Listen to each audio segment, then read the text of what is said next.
record. There we go. So for those of you, again, who are just joining us, my name is Judith Cobb. I'm a master herbalist, natural nutrition clinical practitioner, and a certified comprehensive iridology instructor. I'm in Calgary, Alberta, Canada, and we are going to talk about broken bones and trauma and how that shows up in the eyes with a complete case study that includes x-rays and surgeries and eye photos and everything you could want to validate what we're talking about. So are you ready? Buckle up your seatbelts because this is going to be fun and it's going to be fast. So again, today is going to be the singing of a sad song, a tragic tale of broken bones. I've never actually broken a bone in my life, and I am now 60, right? Never broken a bone in my life until 2019. When on March 12th, I believe it was, March 12th, I think it was March 12th, I slipped on some ice, landed on my wrist, and broke both the radius and the ulna. We're going to see x-rays. Ended up in surgery, two surgeries and the one sedation, thank goodness for that, with one surgery here to put a plate in and one surgery here to put a plate in. Then a week or two after I got that cast off, it was actually Mother's Day. I fell down some stairs at my son's house. Happy Mother's Day, right? And I broke my elbow, broke the olecranon right off. Ended up in surgery again. You can see the scar coming down here. We're going to look at x-rays of this too, coming down here, and have wires and things holding that together for the time being. Hopefully I will get some of this hardware out this year. Yeah. Oh, thank you so much, Imam Habib. You know, he's commenting on Zoom saying he broke his femur. So this will be interesting. Sorry to hear that, Judith. But you know, Imam, the fun part was doing the documenting. And the great part is, right, that when we know what we're doing with holistic health, we can overcome just about anything, right? I'm going to do a little side trip, then we're going to come back to the actual bones part of this. Started doing physiotherapy for this stuff, like with the wrist, like as soon as I could, right? As soon as the doctor said, yeah, go for physio now. And Imam says, I'm sorry. Imam, she's a she, and I called her a he. I apologize. And so physiotherapist, then when I showed up with a broken elbow, right, said most people don't regain full range of motion. Okay, now for those of you who are out there, it's not quite full, but I'd be willing to call that 97%, right? And he kept saying, I can't believe you've done this. I can't believe you've done this. But the fact that we know what we know about holistic health, we know what we know about how the body heals, means we know how to work with the body to help it heal more efficiently, more effectively. And that's exactly what I did. And that's why my healing was so brilliant, so brilliant. I've been blessed with so much great information to be able to make that happen. All right, we are going to pop this around for our friends who are in Instagram land, and we are going to get started. Yes. Now, some of you are familiar with this story. This is the owl story, right? This is how North American iridology kind of got its grip on us. The story goes that in the 1800s, a fellow named Ignaz von Petzschle caught an owl. He was a young boy, about 10 or 11 or 12 years old. He caught an owl, not sure. I mean, I've seen so many versions of this story that it's almost become an urban myth. Not sure if the owl had a broken wing or a broken leg, if it was broken when Ignaz found him, or if it got broken while Ignaz was trying to catch him. We don't know what kind of an owl it was. So there's so many question marks here. And the story goes that Ignaz noticed there was a dark line that formed in the owl's eye, and that as this broken appendage healed, this dark line started to disappear and eventually went away. Well, this has a whole bunch of question marks around it because And this is from Bill Cardona, who is my constitutional instructor, who from nearly 30 years ago, whom I'm still in touch with. And he says modern iridology can't explain the owl story. Von Petschle's story from a very long time ago has not been reproduced. So it's just a waste of time to repeat it. It just creates confusion. Critical thinking is required when applied to any topic. Now, it's really, you'd think that with all of the veterinarians that are out there working with all kinds of animals, that they would have observed this kind of a mark forming and disappearing in animals' eyes, but no one has reported that, so it's not been reproduced. Let's get to the here and the now. You ready? You ready? Okay, this is my eye taken with the Iris Labs IE4 Iridology setup on a Canon Rebel EOS T6i camera. Speed f-stop 6.3, shutter speed 1/60, ISO 800. So we've got all of the parameters to be able to reproduce this. This is my right eye, and I'm sorry, my left eye. I'm hoping my students caught that I made that mistake. Those of you who are in the course, yeah, okay. This is my left eye. And when we look at the arm region, this is 2017. This is 2 years, almost to the day before the accident. So this is the arm reaction field right here. All right. So, I mean, I have had these reflexives all the time. They've just been there forever. I've never not seen them there. They have been there all along. Okay, so there's a bit of rarefaction up here. This is just the arm area of my left eye, since it was my left arm. And we know that as a general rule, the left eye reflects the left side of the body. Okay. This is what I looked like the 13th of March, had my date wrong, as I was in the hospital waiting room waiting to be seen. My wrist doesn't actually look like that, as you can see. It does not have a great big lumpy bumpy thing there. But this was me leaning back in the chair just thinking, oh my goodness, will they ever get to me? Which they actually did a pretty good job that day. We were I was one of the first in line, so that was good. So this was after slipping on the ice at about 6:30 or 6:45 in the morning on my way to the C train, block and a half from home, made my way home, called my husband and my daughter who had already left, and asked them to please come home and take me to the hospital because I know I've broken my wrist. Okay, and so this is what my wrist looked like. And we got to the hospital. This is what the x-ray looks like. Can you see this? Your bones don't usually look like this. This right here. So this is the 13th of March, pre-surgery. This was one side. I broke both of the bones. I broke the little knobby bone off here, plus really did a good job on this bone, breaking it like just like really well, right? So this is what the x-rays looked like before surgery. They tried to set it. They knocked me out. Thank goodness for the drugs. Just saying. Knocked me out. My husband watched the whole thing as they pulled and yanked and tried to massage and tried to get it to line up. And after about 5 or 10 minutes of trying, they realized it was not going to work.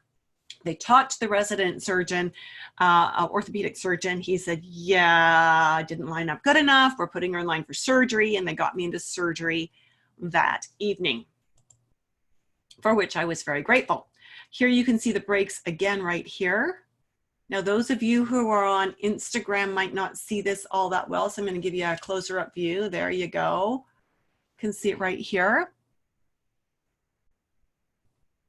And again, there's a bone up here that's also mutilated, but we can't see it well from this angle, and I didn't get a good picture of that specific x-ray. Okay, so the distal end of the ulna, which was broken off and commuted, which means that this bone, not only was it broken off, but it was not close enough to the mother bone, if you will, for them to actually massage it into place and line it up. It had commuted, it had moved. And so we've got the 2 breaks in there. Yeah, not a good day. This is what my arm looked like the next day. after having open reduction, which means surgery involved, and double internal stabilization, which means that and we're going to see x-rays of this in a moment with the plates and the screws and all the hardware that's in there. My fingers were so swollen, I could almost not move them. I mean, it was like this much movement for those of you on Instagram. I could about move my fingers about this much after surgery. They were so sausagey swollen. They were just really sad. And it took me a while, sleeping with that kind of a heavy slab cast and all that kind of stuff. Wasn't fun, but we managed. We figured it out. All right, so this is what my eyes looked like on the 19th of March. So you would think that if there was going to be something that showed up in my eyes as a result of the trauma, that it maybe should be there by now, right? It should be a fairly rapid thing.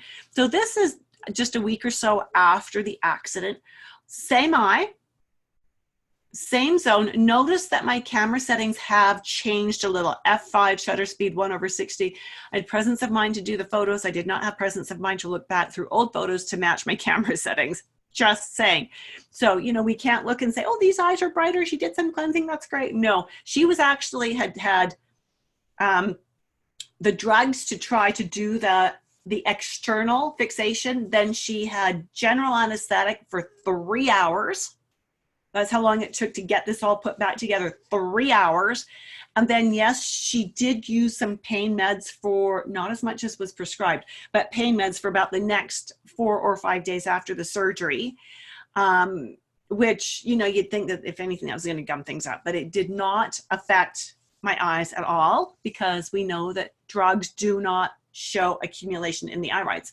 When we look at that arm area,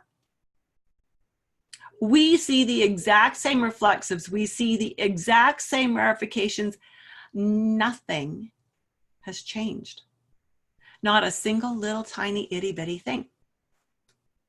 Okay, but we would have expected that maybe something should change. So especially when we look at this is 2 weeks post-surgery when they took off the slab cast and gave me a normal cast.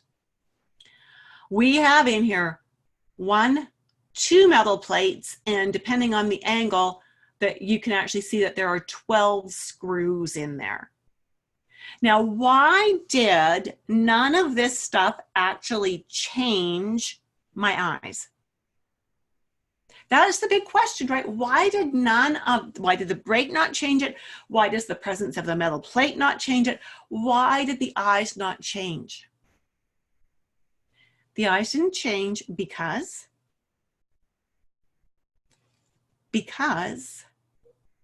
Imam says it takes time to reflect. That's a good answer. Not quite right, but good answer, Imam. Thank you. And I hope I'm saying your name right. Thank you. I'm glad I'm saying that right.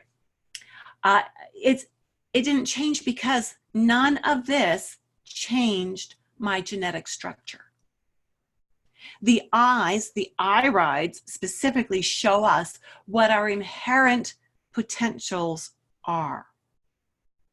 They don't show us things that don't change our genetic structure. So putting metal in my arm didn't change my genetic structure. Breaking my arm didn't change my genetic structure. If I was young enough and still reproductive and had conceived the day after I broke my arm or the day after I had surgery, my offspring would not be born with a broken bone and would not be born with metal plates in their arms.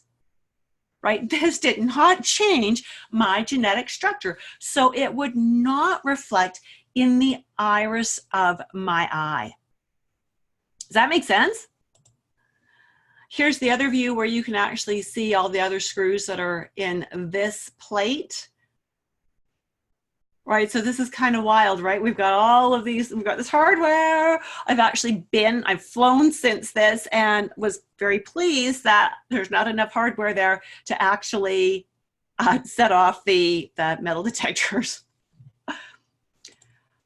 So this is what one of the incisions looks like right up here, the day the first cast came off. And of course there was all this dried blood, which is kind of disgusting. I hope you don't have a weak stomach. And this is what the side of my arm incision looks like right up here. And so again, kind of disgusting. I hope you don't have a weak stomach. But what did my irides look like again? Well, the 3rd of April, so we're a little bit later again, we still don't see anything. Nothing. So this is 3.5 weeks later, the same camera settings as we used on the previous image. And we still see the exact same trabeculae that are reflexives. We see the same little bits of rarefaction. Nothing has changed. Everything is exactly as it was. Yeah. So let's look at this in sort of a sequential thing. So again, remember that's the brightness difference is camera. It can be the batteries in the camera, the type of camera, the settings in the camera. So we're not talking about brightness or darkness. We're talking about fiber placement and rarefaction. This is a handheld camera, so you'll notice that it looks like on this last one, things are tilted down. I figured out how to take pictures of my own photos using a tripod. And so I was, trying my best to keep things level, but that's kind of a fun experience too. You may look at this and you go, yeah, well, these fibers are wavier. So there's been a change. What I want you to do then is look at the size of the pupil. If the pupil is larger, this tissue is somewhat compressed. And as we compress it, the fibers will get wavier. As that tissue is stretched out because the pupil is smaller, the fibers get straighter. So that's not a change that was the result of all of this reconstructive bionic making work that we had done, right? Then, next part of the story, the 12th of May.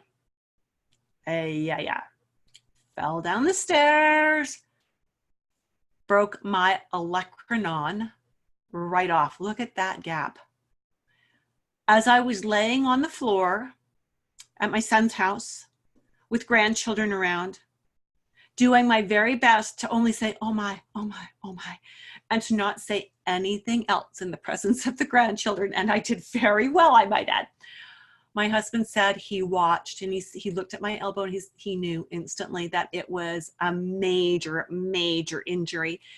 And he watched it just fill with fluid and swell way out of shape. And he said, I knew we were in trouble. And so this is the waiting room accent. That's not what my elbow normally looks like. Normally, my elbow looks like this, right?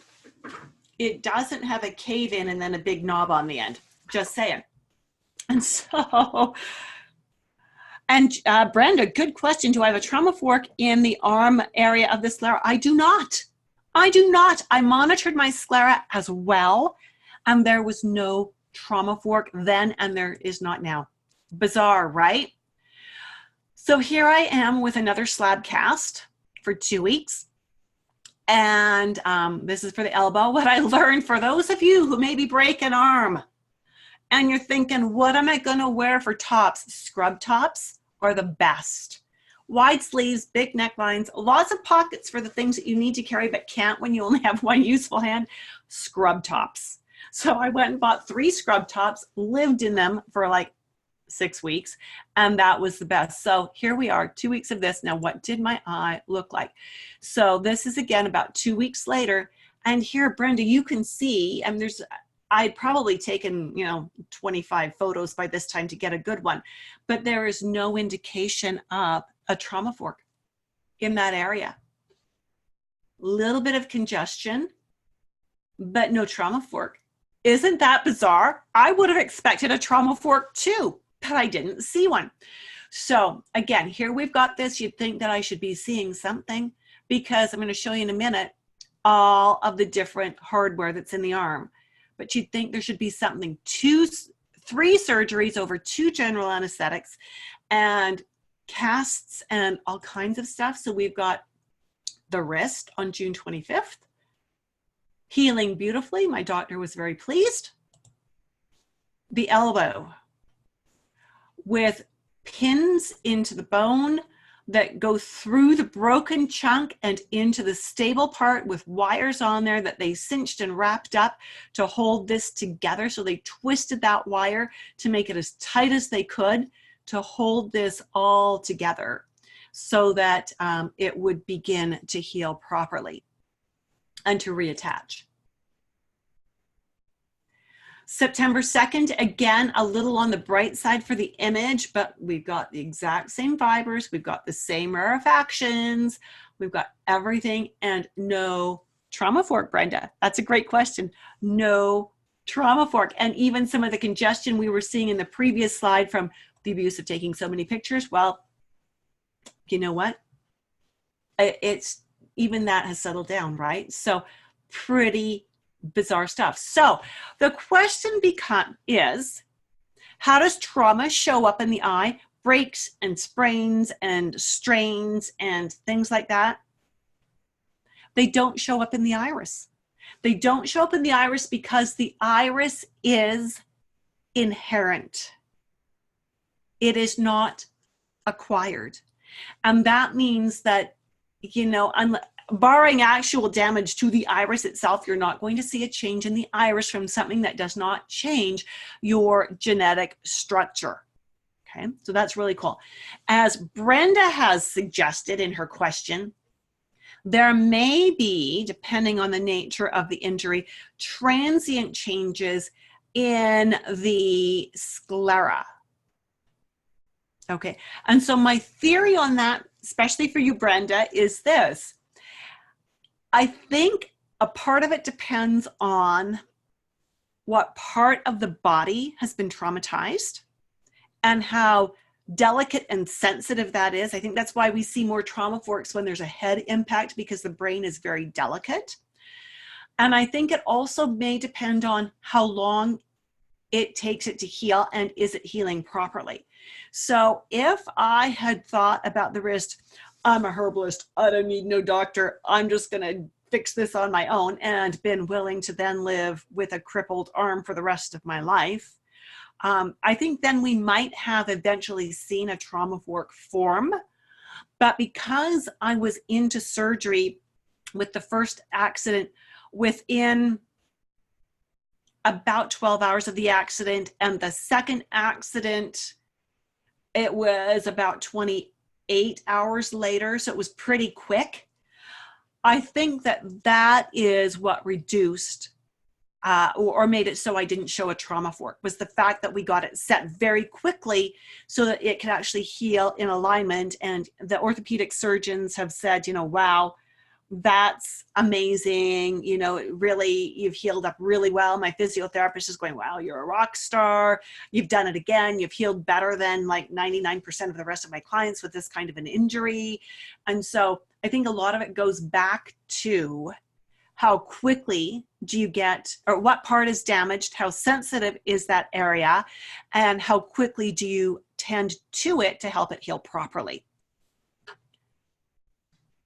So with that, just want to give you a heads up about, and if you found that fascinating and you want more, right?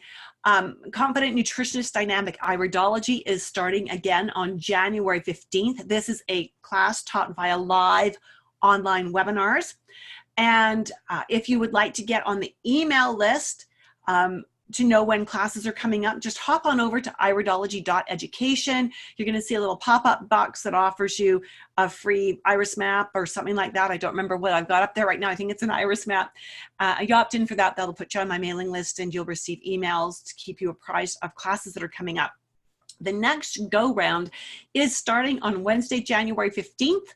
Class time is 5 till 7 p.m. Mountain Standard Time. And again, if you're interested in details about the course, I'm just going to ask you to PM me, send me a private message, especially if you're watching this on Facebook, just PM me. If you're watching this on the webinar, you can email me, or you can, put something in the chat box here, and we would, and I can respond to you that way as well. And you can private message me through the chat box. And so this is what I've got for you today. damage does not show up in the iris. And Imam says, my father used to see trauma and old breaks in the iris. He was an iridologist trained under Dr. Jensen. You know, Imam, we see a lot of that online, that a lot of people who were trained under Dr. Jensen say they see the trauma and the old breaks. And I actually studied Jensenian iridology for 10 years. And I know Brenda Generali, who is on the Facebook page with us right now, also was a Jensenian iridologist. I know I have never seen anything that correlated in all my 40 years to the trauma. So even though I was trained as a Jensenian iridologist, I have no idea what they're looking at, unless, because they also, I'm going to pop back here. They often didn't have before and after photos, right? So I believe a Jensenian iridologist seeing this would say, what have you done to your arm? Right? This is the after photo. And they would have said, if this was the only photo they saw, I think they would have said, what have you done to your arm? And if I didn't know better, I'd say, well, I broke it recently. Right? But the fact that we've got photos that predate the break by 2 years and show the exact same thing means that what we're looking at here is not a result of the break. We also know that there's been a lot of new research going on, and that agrees the constitutional style, which says that trauma doesn't show up in the iris. So I'm struggling to, and I'm going to say I'm struggling to understand, because even back when I was doing Jensenian iridology, it didn't make sense to me, because I would say, it looks like you've had a break. It looks like you've got this problem. It looks like you've got that problem. And I was never right, like never right. And that's what made me almost quit being an iridologist. When I learned constitutional, it made sense. And Brenda says, but we know now those are glandular markings. Okay, Brenda, I'm not understanding. You and I should have a private conversation. They thought the lacunae were breaks and the cross fibers in the ribbed lacuna were, right, okay. So they would have said that there would have been a closed lacuna here with healing lines in it, right? But there's never been a closed lacuna in my eye. And so I don't know where we go from there. All right. So there's been so much research since Jensen, and there's been so much forward motion. And I'm not saying that to diss Jensen. Please don't ever, ever think that I am speaking ill of Dr. Jensen. He was a tremendous healer, and all of us who are iridologists, all of us who are iridologists owe him a huge debt of gratitude, because through the years that North America had no communication with Europe, where European countries were still doing ongoing research, Jensen kept iridology alive with what he had. And he did a remarkable job of that. And thanks to him, it meant that when communication with Europe opened up again, we were then able to take the new information and move forward. So I'm so glad, Imam, that you did not take it that I was dissing Dr. Jensen in any way, shape, or form, because I would not do that. I would not diss a great healer and practitioner like Dr. Jensen. Absolutely. And you know, iridology is so fascinating. I love that there's new information and new training and new research coming out. And so Brenda's saying we just see that as a polyglandular subtype. Yes, okay, Brenda, I understand what you mean. So the closed lacunae, and even the open lacunae to a certain extent, but the closed lacunae are part of the polyglandular subtype. Absolutely, absolutely. And that's one of the details we go into when we do Confident Nutritionist Dynamic Iridology. So thank you so much for being with me today. And again, just hop on over to iridology.education if you'd like to be on my email list and know when more of these free trainings are coming up and when the class is enrolling. And love to hear from you, love to have private messages from you and a conversation with you as well. Have a fabulous day. We're planning on doing another one of these on Friday. at 11 a.m. if I recall right. So I hope to see you then, and watch the Facebook group and watch your emails for information about that. Look forward to seeing you then. Take care and have a great day. Bye for now.